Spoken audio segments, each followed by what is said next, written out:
urduaudiobooks.com پر آپ سن رہے ہیں سیرت سرور عالم صلی اللہ علیہ وآلہ وسلم، جلد دوئم، تالیف مولانا سید ابوالعلا مودودی، آواز وجیح احمد صدیقی، پروڈیوسر اظہر نیاز، باب ششم، فصل چہارم، حصہ 27۔ انسان جو کچھ دنیا میں کرتا ہے اللہ تعالیٰ اس سے براہ راست واقف ہے۔ پھر قرآن میں یہ بھی بتا دیا گیا کہ اس دارالامتحان میں انسان جو کچھ بھی کر رہا ہے اللہ تعالیٰ اس سے براہ راست واقف ہے۔ اس کا کوئی فعل بلکہ اس کے دل کا کوئی خیال تک اس سے چھپا ہوا نہیں ہے۔ اس لیے یوم الحساب میں انسان کو اس خدا سے سابقہ پیش آئے گا جو اس کے پورے کارنامہ حیات سے پوری طرح باخبر ہے۔ تم چھپا کر بات کرو یا زور سے، اس کے لیے یکساں ہے، وہ تو دلوں کا حال تک جانتا ہے۔ سورہ ملک آیت 13۔ کیا وہ یہ سمجھ رہے ہیں کہ ہم ان کی راز کی باتیں اور ان کی سرگوشیاں نہیں سن رہے ہیں؟ ہم سب کچھ سن رہے ہیں اور ہمارے فرشتے ان کے پاس ہی لکھ رہے ہیں۔ سورہ زخرف آیت 80۔ اس کے دل میں ابھرنے والے وسوسوں تک کو ہم جانتے ہیں اور ہم اس کی رگ گردن سے بھی زیادہ اس سے قریب ہیں۔ سورہ قاف آیت 16۔ وہ تمہارے ساتھ ہے جہاں بھی تم ہو اور جو کچھ تم کرتے ہو اللہ اسے دیکھ رہا ہے۔ سورہ حدید آیت 4۔ اللہ نگاہوں کی چوری تک سے واقف ہے اور وہ راز تک جانتا ہے جو سینوں نے چھپا رکھے ہیں، اور اللہ ٹھیک ٹھیک بے لاگ فیصلہ کرے گا۔ سورہ مومن آیات 19 اور 20۔ آخرت کی عدالت میں ناقابل انکار شہادتوں سے اس کے اعمال کا ثبوت پیش کیا جائے گا، لیکن قرآن مجید میں تصریح فرما دی گئی کہ آخرت میں فیصلہ اللہ تعالیٰ صرف اپنے ذاتی علم کی بنا پر نہ کرے گا، بلکہ وہ ہر شخص کے اعمال کا مفصل اور مکمل اور نہایت صحیح ریکارڈ تیار کرا رہا ہے، اور عدالت الہی میں ایسی شہادتیں آدمی کے اعمال کے بارے میں پیش کی جائیں گی جن کا انکار کسی طرح ممکن نہ ہوگا۔ دو کاتب اس کے دائیں اور بائیں بیٹھے ہر چیز ضبط کر رہے ہیں، کوئی لفظ اس کی زبان سے نہیں نکلتا جسے محفوظ کرنے کے لیے ایک حاضر باش نگران موجود نہ ہو۔ سورہ قاف آیات 17 اور 18۔ مطلب یہ ہے کہ ایک طرف ہم خود براہ راست انسان کی حرکات و سکنات اور اس کے خیالات کو جانتے ہیں، دوسری طرف ہر انسان پر دو فرشتے مامور ہیں جو اس کی ایک ایک بات نوٹ کر رہے ہیں، اور اس کا کوئی قول و فعل ان کے ریکارڈ سے نہیں چھوٹتا۔ اس کے معنی یہ ہے کہ جس وقت اللہ کی عدالت میں انسان کی پیشی ہوگی اس وقت اللہ کو خود بھی معلوم ہوگا کہ کون کیا کر کے آیا ہے، اور اس پر شہادت دینے کے لیے دو گواہ بھی موجود ہوں گے جو اس کے اعمال کا دستاویزی ثبوت لا کر سامنے رکھ دیں گے۔ یہ دستاویزی ثبوت کس نوعیت کا ہوگا اس کا ٹھیک ٹھیک تصور کرنا ہمارے لیے مشکل ہے، مگر جو حقائق سامنے آ رہے ہیں انہیں دیکھ کر یہ بات یقینی معلوم ہوتی ہے کہ جس فضا میں انسان رہتا ہے اور کام کرتا ہے اس میں ہر طرف اس کی آوازیں، اس کی تصویریں اور اس کی حرکات و سکنات کے نقوش ذرے ذرے پر ثبت ہو رہے ہیں، اور ان میں سے ہر چیز کو بے نہیں انہی شکلوں اور آوازوں میں دوبارہ اس طرح پیش کیا جا سکتا ہے کہ اصل اور نقل میں ذرہ برابر فرق نہ ہو۔ آج انسان یہ کام نہایت محدود پیمانے پر آلات کی مدد سے کر رہا ہے، لیکن خدا کے فرشتے نہ ان آلات کے محتاج ہیں نہ ان قیود سے مقید۔ انسان کا اپنا جسم، اس کے گرد و پیش کی ہر چیز ان کی ٹیپ اور ان کی فلم ہے جس پر وہ ہر آواز اور ہر تصویر کو اس نازک ترین تفصیلات کے ساتھ جوں کی توں ثبت کر سکتے ہیں، اور قیامت کے روز آدمی کو اس کے اپنے کانوں سے اس کی اپنی آواز میں اس کی وہ باتیں سنوا سکتے ہیں جو وہ دنیا میں کرتا تھا، اور اس کی اپنی آنکھوں سے اس کے اپنے تمام کرتوتوں کی چلتی پھرتی تصویریں دکھا سکتے ہیں، جس کی صحت سے انکار کرنا اس کے لیے ممکن نہ رہے۔ اس مقام پر یہ بات بھی اچھی طرح سمجھ لینی چاہیے کہ اللہ تعالیٰ آخرت کی عدالت میں کسی شخص کو محض اپنے ذاتی علم کی بنا پر سزا نہ دے گا، بلکہ عدل کی تمام شرائط پوری کر کے اس کو سزا دے گا۔ اسی لیے دنیا میں ہر شخص کے اقوال و افعال کا مکمل ریکارڈ تیار کرایا جا رہا ہے، تاکہ اس کی کارگزاریوں کا پورا ثبوت ناقابل انکار شہادتوں سے فراہم ہو جائے۔ حالانکہ تم پر نگران مقرر ہیں، ایسے معزز کاتب جو تمہارے ہر فعل کو جانتے ہیں۔ سورہ الانفطار آیات 10 تا 12۔ یعنی تم لوگ دارالجزا کا انکار کرو یا اس کو جھٹلاؤ یا اس کا مذاق اڑاؤ، اس سے حقیقت نہیں بدلتی۔ حقیقت یہ ہے کہ تمہارے رب نے تمہیں دنیا میں شتر بے مہار بنا کر نہیں چھوڑ دیا، بلکہ اس نے تم میں سے ایک ایک آدمی پر ایک نہایت راست باز نگراں مقرر کر رکھے ہیں، جو بالکل بے لاگ طریقے سے تمہارے تمام اچھے اور برے اعمال کو ریکارڈ کر رہے ہیں، اور ان سے تمہارا کوئی کام چھپا ہوا نہیں ہے۔ خواہ تم اندھیرے میں، خلوتوں میں، سنسان جنگلوں میں یا اور کسی ایسی حالت میں اس کا ارتکاب کرو جہاں تمہیں پورا اطمینان ہو کہ جو کچھ تم نے کیا ہے وہ نگاہ خلق سے مخفی رہ گیا ہے۔ ان نگراں فرشتوں کے لیے اللہ تعالیٰ نے کرامن کاتبین کے الفاظ استعمال فرمائے ہیں، یعنی ایسے کاتب جو کریم، نہایت بزرگ اور معزز ہیں، کسی سے نہ ذاتی محبت رکھتے ہیں اور نہ عداوت، کہ ایک کی بیجا رعایت اور دوسرے کی ناروا مخالفت کر کے خلاف واقعہ ریکارڈ تیار کر دیں۔ خائن بھی نہیں ہے کہ اپنی ڈیوٹی پر حاضر ہوئے بغیر بطور خود غلط سلط اندراجات کر لیں۔ رشوت خور بھی نہیں ہے کہ کچھ لے دے کے کسی کے حق میں یا کسی کے خلاف جھوٹی رپورٹیں کر دیں۔ ان کا مقام ان ساری اخلاقی کمزوریوں سے بلند ہے۔ اس لیے نیک و بد دونوں قسم کے انسانوں کو مطمئن رہنا چاہیے کہ ہر ایک کی نیکی بے کم و کاست ریکارڈ ہوگی، اور کسی کے ذمے کوئی ایسی بدی نہ ڈال دی جائے گی جو اس نے نہ کی ہو۔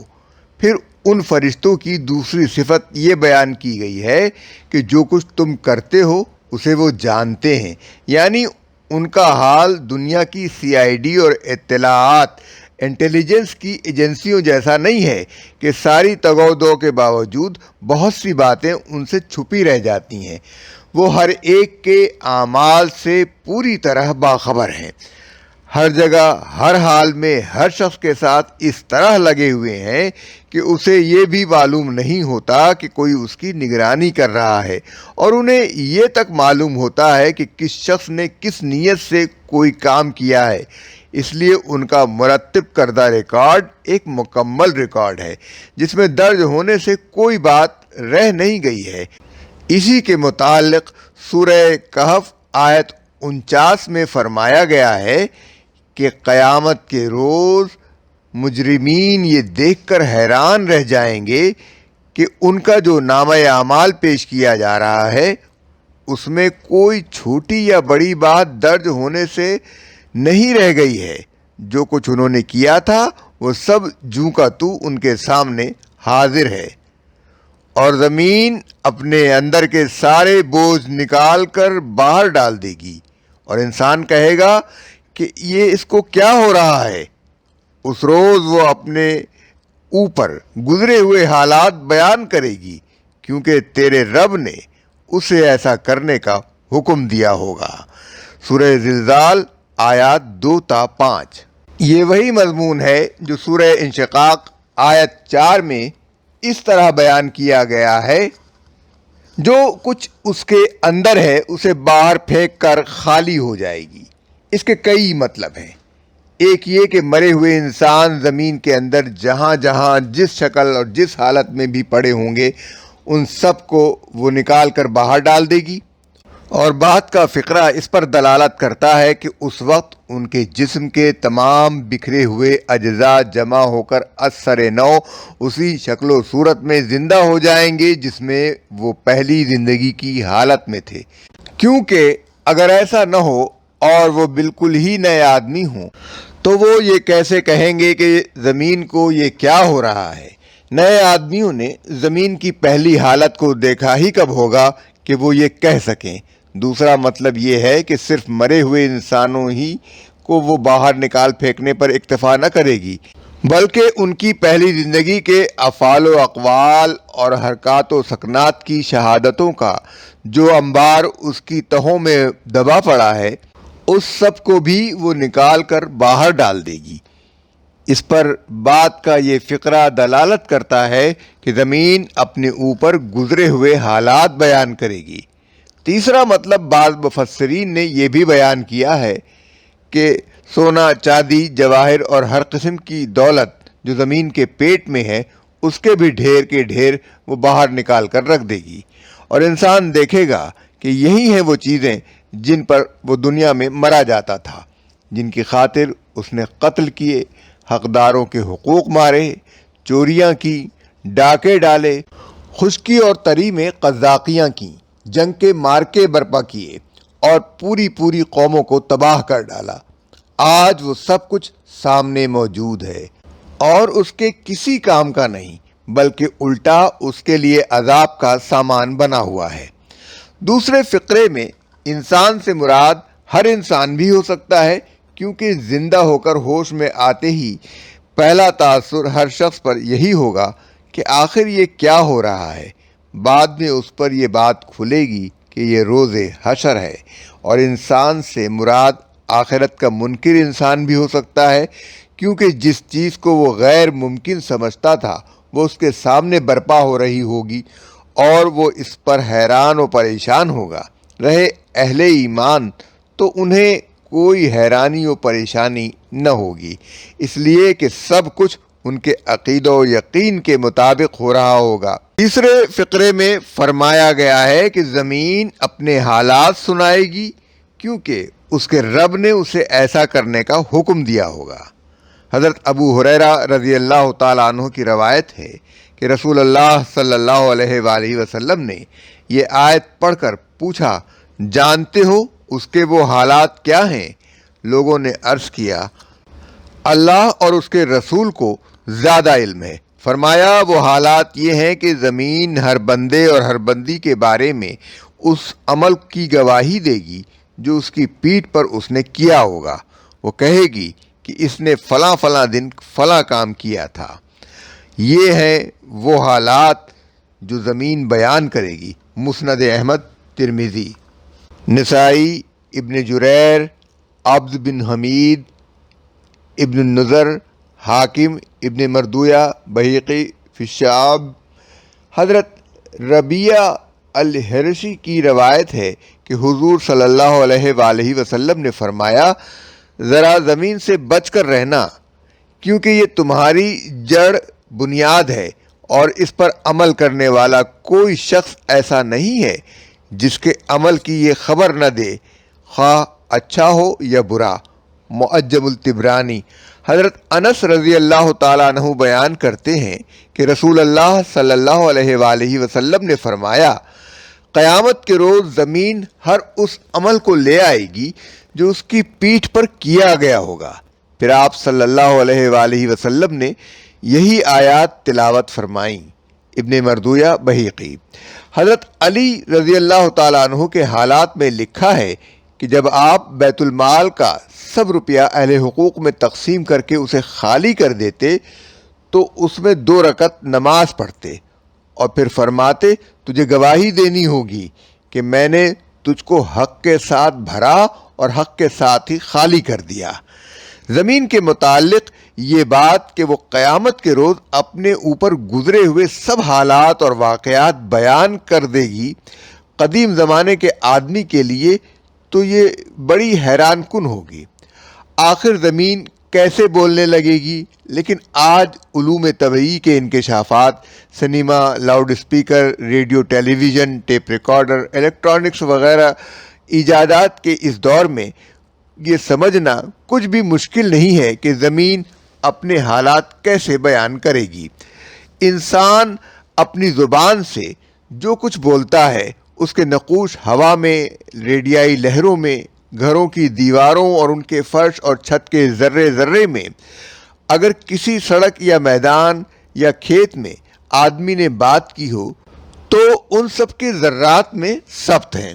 اللہ تعالیٰ جس وقت چاہے ان ساری آوازوں کو ٹھیک اسی طرح ان چیزوں سے دہروا سکتا ہے جس طرح کبھی وہ انسان کے منہ سے نکلی تھیں۔ انسان اپنے کانوں سے اس وقت سن لے گا کہ یہ اس کی اپنی ہی آوازیں ہیں، اور اس سب کے جاننے والے پہچان لیں گے کہ جو کچھ وہ سن رہے ہیں وہ اسی شخص کی آواز اور اسی کا لہجہ ہے۔ پھر انسان نے زمین پر جہاں جس حالت میں بھی کوئی کام کیا ہے اس کی ایک ایک حرکت کا عکس اس کے گرد و پیش کی تمام چیزوں پر پڑا ہے، اور اس کی تصویر ان پر نقش ہو چکی ہے۔ بالکل گھپ اندھیرے میں بھی اس نے کوئی فعل کیا ہو تو خدا کی خدائی میں ایسی شعائیں موجود ہیں جن کے لیے اندھیرا اور اجالا کوئی معنی نہیں رکھتا، وہ ہر حالت میں اس کی تصویر لے سکتی ہے۔ یہ ساری تصویریں قیامت کے روز ایک متحرک فلم کی طرح انسان کے سامنے آ جائیں گی اور یہ دکھا دیں گی کہ وہ زندگی بھر کس وقت کہاں کہاں کیا کچھ کرتا رہا ہے۔ حقیقت یہ ہے کہ اگرچہ اللہ تعالیٰ ہر انسان کے اعمال کو براہ راست خود جانتا ہے، مگر آخرت میں جب وہ عدالت قائم کرے گا تو جس کو بھی سزا دے گا انصاف کے تمام تقاضے پورے کر کے دے گا۔ اس کی عدالت میں ہر مجرم انسان کے خلاف جو مقدمہ قائم کیا جائے گا اس کو ایسی کھلی شہادتوں سے ثابت کر دیا جائے گا کہ اس کے مجرم ہونے میں کسی کلام کی کوئی گنجائش باقی نہ رہے گی۔ سب سے پہلے تو وہ نامہ اعمال ہے جس میں ہر وقت اس کے ساتھ لگے ہوئے کرامن کاتبین اس کے ایک ایک قول اور فعل کا ریکارڈ درج کر رہے ہیں۔ یہ نامہ اعمال اس کے ہاتھ میں دے دیا جائے گا اور اس سے کہا جائے گا کہ پڑھ اپنا کارنامہ حیات۔ اپنا حساب لینے کے لیے تو خود کافی ہے۔ بنی اسرائیل آیت 14۔ کوئی چھوٹی یا بڑی چیز ایسی نہیں ہے جو اس میں ٹھیک ٹھیک درج نہ ہو۔ سورہ کہف آیت 49۔ اس کے بعد انسان کا اپنا جسم ہے جس سے اس نے دنیا میں کام لیا۔ اللہ کی عدالت میں اس کی اپنی زبان شہادت دے گی کہ اس سے وہ کیا کچھ بولتا رہا ہے۔ اس کے اپنے ہاتھ پاؤں شہادت دیں گے کہ ان سے کیا کیا کام اس نے لیے۔ سورہ نور آیت 24۔ اس کی آنکھیں شہادت دیں گی کہ ان سے اس نے کیا کچھ دیکھا۔ اس کے کان شہادت دیں گے کہ ان سے اس نے کیا کچھ سنا۔ اس کے جسم کی پوری کھال اس کے افعال کی شہادت دے گی۔ وہ حیران ہو کر اپنے اعضاء سے کہے گا کہ تم بھی میرے خلاف گواہی دے رہے ہو۔ اس کے اعضاء جواب دیں گے کہ آج جس خدا کے حکم سے ہر چیز بول رہی ہے اسی کے حکم سے ہم بھی بول رہے ہیں۔ سورہ حامیم سجدہ آیات 20 تا 22۔ اس پر مزید وہ شہادتیں ہیں جو زمین اور اس کے پورے ماحول سے پیش کی جائیں گی۔ اس نے اعمال کیے تھے وہ بھی نکال کر سامنے رکھ دیے جائیں گے، جیسا کہ سورہ عادیات میں بیان کیا گیا ہے۔ یہی وجہ ہے کہ اتنے قطعی اور صریح اور ناقابل انکار ثبوت سامنے آ جانے کے بعد انسان دم بخود رہ جائے گا اور اس کے لیے اپنی معذرت میں کچھ کہنے کا موقع باقی نہ رہے گا، جیسا کہ سورہ مرسلات آیات 35 تا 36 میں ارشاد ہوا ہے۔ اور نامہ اعمال سامنے رکھ دیا جائے گا۔ اس وقت تم دیکھو گے کہ مجرم لوگ اپنی کتاب زندگی کے اندراجات سے ڈر رہے ہوں گے اور کہہ رہے ہوں گے ہائے ہماری کم بختی، یہ کیسی کتاب ہے کہ ہماری کوئی چھوٹی یا بڑی حرکت ایسی نہیں رہی جو اس میں درج نہ کی گئی ہو۔ جو کچھ انہوں نے کیا تھا وہ سب اپنے سامنے حاضر پائیں گے، اور تیرا رب کسی پر ظلم نہ کرے گا۔ سورہ کہف آیت 49۔ یعنی ایسا ہرگز نہ ہوگا کہ کسی نے کوئی جرم نہ کیا ہو اور وہ خواہ اس کے نامہ اعمال میں لکھ دیا جائے، اور نہ یہی ہوگا کہ آدمی کو اس کے جرم سے بڑھ کر سزا دی جائے یا بے گناہ کو پکڑ کر سزا دے ڈالی جائے۔ جو کچھ انہوں نے کیا ہے وہ سب دفتروں میں درج ہے، اور ہر چھوٹی بڑی بات لکھی ہوئی موجود ہے۔ سورہ قمر آیات 52 اور 53۔ یعنی یہ لوگ اس غلط فہمی میں مبتلا نہ رہیں کہ ان کا کیا دھرا کہیں غائب ہو گیا ہے۔ نہیں، ہر شخص، ہر گروہ اور ہر قوم کا پورا ریکارڈ محفوظ ہے، اور اپنے وقت پر وہ سامنے آ جائے گا۔ یہ ذلت کا عذاب ہونا ہے اس دن جب اللہ ان سب کو پھر سے زندہ کر کے اٹھائے گا اور انہیں بتا دے گا کہ وہ کیا کچھ کر کے آئے ہیں۔ وہ بھول گئے ہیں، مگر اللہ نے ان کا سب کیا دھرا گن گن کر محفوظ رکھا ہے، اور اللہ ایک ایک چیز پر شاہد ہے۔ یعنی ان کے بھول جانے سے معاملہ رفت گزشت نہیں ہو گیا۔ ان کے لیے خدا کی نافرمانی، اس کے احکام کی خلاف ورزی ایسی معمولی چیز ہو سکتی ہے کہ اس کا ارتکاب کر کے اسے یاد تک نہ رکھیں، بلکہ اسے کوئی قابل اعتراض چیز ہی نہ سمجھیں کہ اس کی کچھ پرواہ انہیں ہو۔ مگر خدا کے نزدیک یہ کوئی معمولی چیز نہیں ہے۔ اس کے ہاں ان کا ہر کرتوت نوٹ ہو چکا ہے، کس شخص نے کب، کہاں، کس غرض سے کیا حرکت کی، اس حرکت کے بعد اس کا اپنا رد عمل کیا تھا، اور اس کے کیا نتائج کہاں کہاں کس کس شکل میں برآمد ہوئے۔ یہ سب کچھ اس کے دفتر میں لکھ لیا گیا ہے۔